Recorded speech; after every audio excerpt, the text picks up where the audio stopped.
It's the Morning Blitz, Thick Rick and Lewis, and joined now by actor, comedian, and just damn funny man, Rob Schneider. Welcome to the show. Thanks for having me. How are you guys doing out there in Columbus?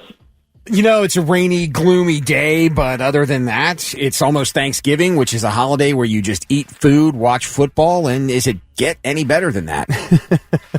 Detroit Lions are actually pretty good this year, right? They are. They're 9 and Dallas, yeah. Yeah, they're pretty good. I was going to say, who cares about Detroit? But then again, they're good this year. So that's a rare thing.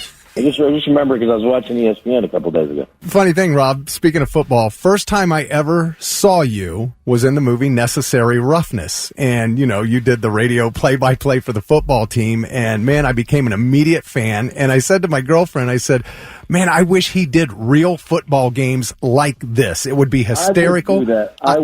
I would have done it. No one's ever asked me. Like, throw the ball.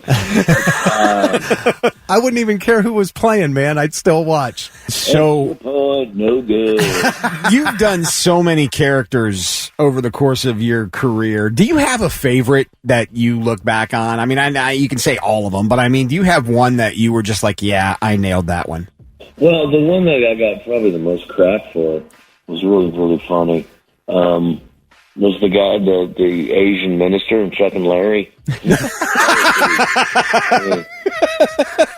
almost got censured by the Asian American community, but then they realized I'm like half Asian, so they didn't do it. But I just remember, like, the guy, Kazu, who's like Rick Baker's guy. You know Rick Baker is the famous makeup dude, right? Right, yeah. And he did, like, the American Werewolf in London, you know, which is incredible. He won, like, an Academy Award for that, and, like, incredible guy. Anyway, his main makeup guy was this Japanese guy named Kazu. And Kazu's the one who did the makeup. And I said, if this dude's okay with it, then, you know, what could be the problem? I didn't realize it was a very, very breakfast at Tiffany's. And I just, you know, I was actually just going through a divorce at the time of my life. And I was like, yeah. So I just was like, literally, I put the stuff on and I just was like a lunatic for that day. We only shot it for like a day. And, I remember, like, Adam Sandler and Kevin James could not stop laughing. They finally said, we can't do the scene with him. He's got to go away. I felt that was a triumph. I had to go to the locker room and cut. I'm making them laugh so hard.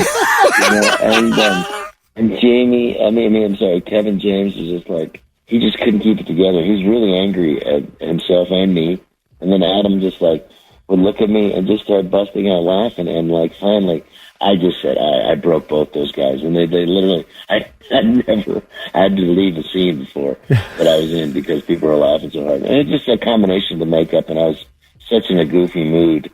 And I would also, like, kind of be very kind of jumpy. And that combination just, so that was very, very fun. Rob Schneider, known for so many movies: Deuce Bigelow, The Hot Chick, Benchwarmers, Grown Ups, Little Nicky, Demolition Man, Longest Yard. I can go on and on and on. And now you bring us Daddy-Daughter Trip. This is like a legit family business, right? This movie. I know. My wife has never let my kids see any of the movies I've ever made for good reason, and I don't blame her. They're 7 and 10. Hopefully when they're 12, she'll let them. But this one, as you can see, with the whole family, you know. And it's a nice little movie about a guy who's an inventor, doesn't have any money, and he's broke, and his daughter's embarrassed because all her friends are, you know, going to fancy places for spring break, and so she lies and says she's going to all these places, and the dad finds out about it, and then he takes her to those places even though he has no money. Then you have to make her an honest girl. And but without any money. So right. That kind of worked out really well, and it was just, to me, it was. Like, I've always wanted to make, like, an Italian movie that makes you laugh and cry and makes you, you know, and with kids in it. And it's, so this was it. But my wife wrote it with me and my buddy Jamie Lissow, and it just came out, it was one of those movies that, I went, wow, that's really beautiful. I wrote the theme to it, you know, with my buddy John Hunter, and I'm really proud of it. And I think it's one of those things you could see and your kids will love it. You've kind of made a career, and I know it sucks with the way the world is today, because these days you can potentially get canceled for practically anything.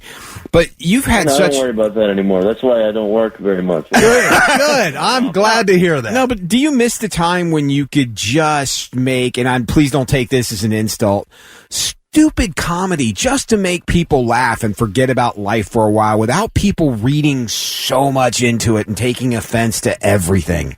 Yeah. It's interesting. I just did an interview with John Cleese on the GB News. It's GBN. It's a British thing. We did talk about that for an hour. But the problem is you can do it, and you can do it. Sometimes it just comes natural. You just have to, the audience will find you. The problem is the broadcasters or whatever, even if it's a streaming service, whatever, they get so scared that they just don't want to deal with it. And they don't realize that the numbers are very small, just that the voices that are doing it, the whiners and complainers, the screamers. It's like, they want to have conservative speakers on. Just have people with the best ideas. If you have better ideas, then talk about those ideas and win with your better ideas. But screaming people down or just, not letting them speak is really a poor form of debate. The poorest, I would say. That is such a great point. So in the movie, I also see John Cleese's daughter Camilla's in it. You got Jim Jeffries and Lisa Lampanelli, and then your other daughter Elle King. Wow, I mean, this girl has a serious music career going.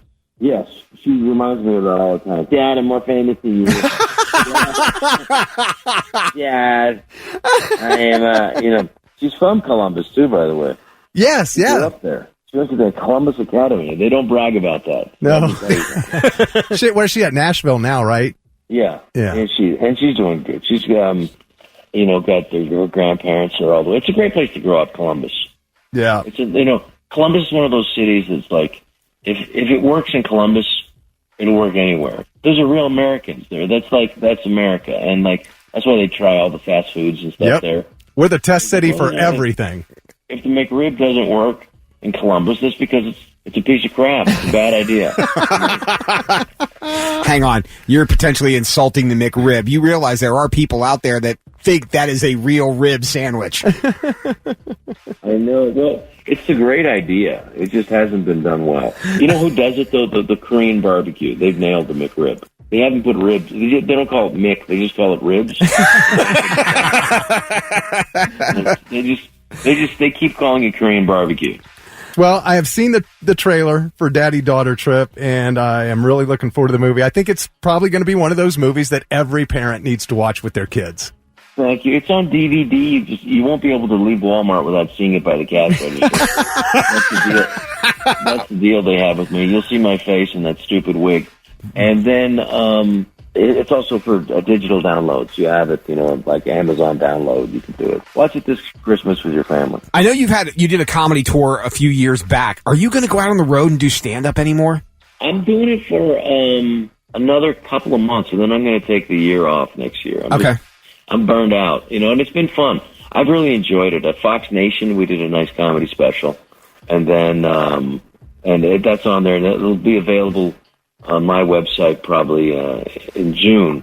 But it's been great. I mean, I got to say the audiences have never been better because if all the late night hosts, and I don't want to name names because they're all the same.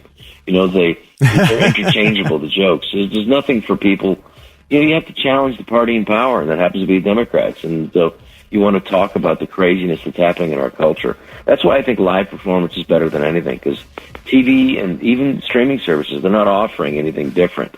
So you got to make fun of what's happening in the culture. So that's why stand-up's been such an incredible, Yes. I mean, if you see the great ones, and there's Bill Burr and David Spade's great, and you see Dave Chappelle, Chris Rock, Adam Sandler.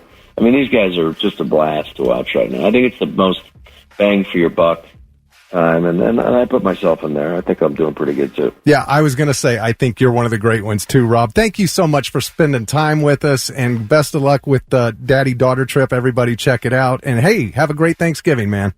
You did it. Jambalaya. All right, doing the interview. Thank you, pal. I appreciate it, Louis. Thank you, Rick. Hey, thanks, Rob. Appreciate the time, man. Happy Thanksgiving. It's the Morning Blitz.